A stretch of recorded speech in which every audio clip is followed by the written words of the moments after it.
Greetings and welcome to In-Depth. I'm Dike Rostant.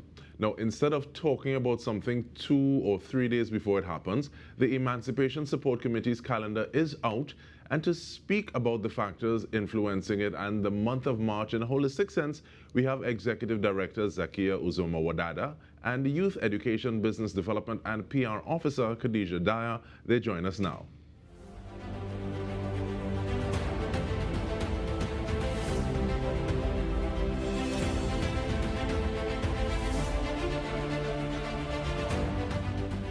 Welcome, ladies. Thank you so much for joining us. And I want to start off with you, please, Ms. Wadada, asking about the fact that there's the theme creating opportunities to achieve our full potential.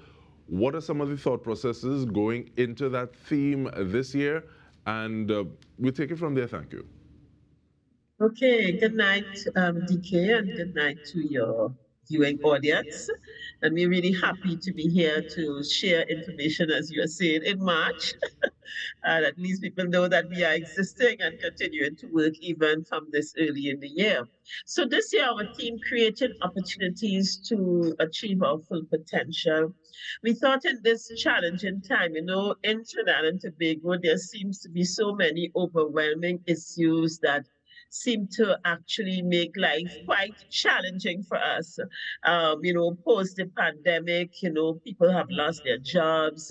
There's an environment of difficulty and struggle. And we are saying in this particular kind of environment, it is up to us to create opportunities. That because we have potential, we have talent, we have skills, we have abilities. And even though the general environment seems to be inhibiting us in some way, we now have to become really creative as how do we create those opportunities that allow us to still fulfill our goals and our full potential. We're just really encouraging our communities and ourselves, of course, to find ways, to overcome the challenges and still achieve our full potential. But in terms of overcoming challenges, Ms. Dyer, it seems as though the month of March is one really dedicated towards building capacity. So give us an idea, what are some of the things that are happening in March? Thank you. Good evening, DK, and good evening to your viewing audience. For the month of March, we usually do our annual micro-entrepreneurs training workshop, and this is geared towards building their capacity, to grow their business. So every year we develop a team, or we take a team, and we do training workshop with that team in a sense of. Okay, so for example, this year it's growing your business in challenging time. And we focus on this theme, as Ms. Zakiya said, coming out of COVID, is finding ways to still overcome those challenges, building your community, having your community with you, because the word community is very important, so you can't do it by yourself, but with community, you can. And building capacity of micro-entrepreneurs, they can then apply the training workshop to their business and to their business growth. And looking at when you say micro entrepreneurs, is there a certain area that you're trying to get those individuals from? Is there a catchment area? Is there a certain demographic in terms of you need to be between the ages of this and this? Is it a certain type of business you need to be in? What are some of those factors that go into saying, okay, well, yes, we want you to be part of this? Well, not really. We look at small businesses, usually small businesses. And over the years, we have seen where a lot of the elders are now involving their children in their business, which we are happy about. So, the small businesses are continuing, our grassroots businesses. So those who are involved in leathercraft, those who are involved in crocheting, you're not seeing that really these days, but the younger generation are picking it up, which we are happy about. We have a lot of craft micro entrepreneurs. We have a lot of groups as well. Trans-Tobago Craft Entrepreneurs Network is a part of our micro entrepreneurs group, and these micro entrepreneurs form part of the Emancipation Village during Emancipation time. All right, thank you so much for Dike, that. in fact, yes, Dike, I may add that Please. the pool of entrepreneurs that we target are those who have over the years been part of the Lejasu Omawali Emancipation Village. And at this point, that's over 100 entrepreneurs. And as Kadija says, they span a wide range of products, craft, food, household products, cosmetics and so on, but hand-dyed fabrics, etc. So it's a wide pool of entrepreneurs, but our target is really those persons who participate in the village each and every year. So the idea is to, through the training, to help them further develop, their marketing skills, their presentation skills, understanding the financial issues behind their businesses. So we offer them each year a different kind of workshop that is continuing to help build their capacities. And I guess the fact that this is something that happens consistently, but at the same time you look at different aspects, ensures that the persons who are there, they are interested in coming back and seeing how they can build on what they would have learned already. And one of the things, though, we have done annually. Every year we do this workshop. Every year, once a year. All right, so we take a short break. We come back with more. We're speaking with the Executive Director, Zakiya Uzoma Wadada, as well as the Youth Education, Business Development, and PR Officer, Kadija Dyer, both of the Emancipation Support Committee. Stay with us. We return with more.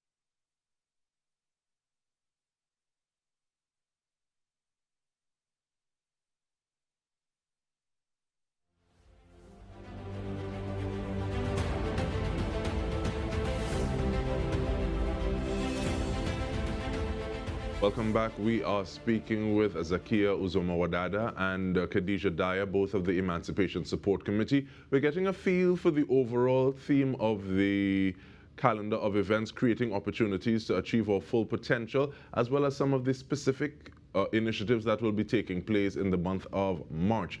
But one of the things that I like about Adinkra symbols is that there's this visual symbol that has a short saying to go with it, and that short saying, it just is a distillation of a larger sense or ethos. So break down this year's symbol for me, please, Mama Zakiya. Is Dame Dame? Yes, okay, so Dame Dame speaks to, so what we do when we find the theme, we go about trying to find a symbol that reflects, that energy or the same energy of the team. So Dame Dame means being creative. It also reflects being what you would call it. What is the word? I think something like ingenious. Yes, ingenious. That's right. So Dame Dame now is now saying to us, let us go within ourselves and find that capacity, that was going to allow us to create those opportunities, so, and we have it, we just have to go deep inside and find it. I mean, we have found so many different ways to channel and overcome so many difficulties over the years. And of course, it starts with that positive mindset and believing in that in yourself, and that quality of being a genius is part of each of us. And therefore, once we go and tap into it, we can, find those opportunities that could help us to fulfill our full potential. And I think one of the ways that we're able to do that is by building our sense of community, our sense of being rooted in a group around us. And with that in mind, I think it's on the 25th there's a community mobilization and development meeting. And what are we looking forward to be emerging from that, Ms. Dyer? The CMD meeting, this takes place monthly, and we invite community groups throughout Trinidad to participate. So we have groups as far as Togo, as far as Rio Claro, taking part in the community development meetings. Now, out of these meetings, we prep for Emancipation, of course, but we also have, and Ms. Zakiya can help me with this because this is mostly her area. We also training workshops with the community groups. So we have training workshops for the micro entrepreneurs. We also have building capacity workshops for the community groups. So we assist them in building their community group, seeing their group so we have leadership, we have proposal writing, so they themselves can now continue the group. But most times you find when the elder person transition, then that's it. The group is no longer existing. But now we assist them in building their group to be sustainable. So when that person, when the founding members are no longer there, then the group can continue. And even before you jump in, please, Ms. Wadada, I want to ask about the importance of building that capacity as well, because not everyone may hold hands as much as the Emancipation Support Committee. Does this mean that that grouping can interact, engage meaningfully with other organizations, other bodies who would say, okay, well, if you're coming to the table, you're supposed to be able to write a proposal, you're supposed to be able to do that. How big is that impact of the work that you are doing with these community organizations? Well, I mean, we have assisted certain groups who have had that ambition, for example, to do proposals. You know, we have been able to assist because in the last proposal writing workshops we worked with people who actually had proposals that they wanted to develop to do work within their organizations. So we do, when we are doing the proposal writing, it's not in a vacuum. It is, we get them to bring a proposal that they actually want to do. So we have the monthly community groups is really targeted to those groups who over the years, again, you see, we have been able to build communities over the years. So we have built a community of groups from different communities out of the groups that would have been targeted to participate in the annual Kabyle session. So these groups come from all over the country, as Kadija said, and we meet every month to discuss again the ongoing challenges that will happen in the country, to have a Afrocentric view of issues, and also to give them the capacities that they need in different areas. We keep them up to date with issues, we discuss matters, and we also do some training. Now, this year, interestingly, is the penultimate year of the decade for people of African descent, because so the decade ends in 2024. So this year, we are working both with our national Pan-African organizations, because you can also notice that we have annual monthly meetings with them. We are looking at advocacy this year, because we want to encourage our government to, in this last year, finally to pay some attention to the issues that impact the lives of African people in Trinidad and Tobago. And we want to propose and advocate for some policies change. I mean, all our other efforts of reaching out to the government has not been very successful in trying to encourage them to be more active in keeping with the program of activities proposed by the UN for the decade for countries. This has not happened, so we are saying, okay, we still have some time, we have 1 more year. So we want to go into a strong advocacy mode and encourage some of the policy changes that we would like to see for our communities. Right, Ms. Dyer, in terms of your portfolio, looking at youth education, business development, PR, what are some of the things that you're most involved in for the month of March? Preparation for our annual National African History Quiz and Spoken Word competition. So the the finals of the competition takes place between September and November. However, we begin preparation from now. So we are preparing for the regionals of the spoken word competition. The finalist of that then goes to the nationals in September, November. So from now, we begin prepping. So for example, National African History Quiz, there are 4 categories: general knowledge, African in science and technology, African historical events, and which one am I missing? Renowned Africans. Renowned Africans. And we do all this research for ourselves. And it takes a lot, but Dike seeing the children involved in the competition and getting the feedback from the children is always amazing. It's worth the work. The late nights going in, the researching, checking our facts, making sure what we're presenting to them. One, is not just accurate, but also fun for them, and they can also identify with the information that we're presenting to them. Every year we include at least 2 Calypsonians in the African History Quiz, because October is also Calypso month. And I remember the year we did Kitchener, Alwyn Roberts, and they were shocked that Kitchener was a Trinidadian. Because one, again, it's not taught in schools, and this year, one of these schools, they made a case like, Miss, why is this not on our curriculum? Why we are not studying this as part of our history syllabus? And speaking of the syllabus, though, what is the process of getting that information that you all have compiled? Because I can imagine that there will be individuals who are interested in getting it the same way that sometimes you'd have you're finding past papers, so you're using that, getting ready for something else. Because I'm sure that if you're doing the work now and having other questions or preparing for other questions, you need to have new booklets, you need to have new sources of information. What is the process of getting on to those that you've already compiled for the larger public, as opposed to just the schools who are going to be taking part?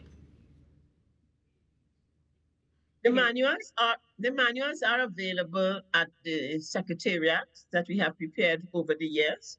So once people request them, we can make it available to them either electronically or in hard copy. And we charge a small fee for the preparation of the manual, for the printing of it, if they need it to be printed. Yeah, so we have all of the year's manuals saved, and we normally share them when people ask for them. Very good to know. So people can call and request them, yes. Okay, thank you so much. So I give you the final 2 minutes, or let's say a minute and a half, to give any closing comments, anything that I didn't ask but you want to just put out there. Is yours, Ms. Wadada. Yes, well, the Caribbean Pan-African Network, I know previously you had asked me about it, which is one of the activities that you would see on our calendar for this month, our general meeting. Every month as well, the Emancipation Support Committee is the secretariat for the Caribbean Pan-African Network. And this is a network which was established to facilitate interaction and networking between the African Union and Pan-African organizations in the Caribbean. And we have monthly meetings with the members of this network. The executive meets at a monthly basis. And then we have a general membership meeting once a month. So March would be once a quarter. So March this year, we will have our first general meeting of CPAN, and we will also have our executive members meeting. So we really want our public to know that the Emancipation Support Committee is open for business 24/7, or all year, January to December, and that you can call us if you need information, if you want to find out more about our work. Our work is developed into a number of program areas: education and research, youth education and development, community mobilization and development, business development, African Union diaspora relations, and advancing the human rights of Africans. So we have work under each of these areas, which we carry out throughout the year. And thank you so much for the work that you're doing. The opportunity for sharing this, yes. And we appreciate you making the time, also reminding you on our Wednesday on Talk City 91.1 FM, our sister station. You can tune in for Indaba on the evening. But we want to thank you once again, Executive Director Zakiya Uzoma Wadada, and the Youth Education, Business Development and PR Officer Kadija Dyer. On behalf of the entire TTT News team, this has been In Depth with me, Dike Rostant. Thank you so much for joining us.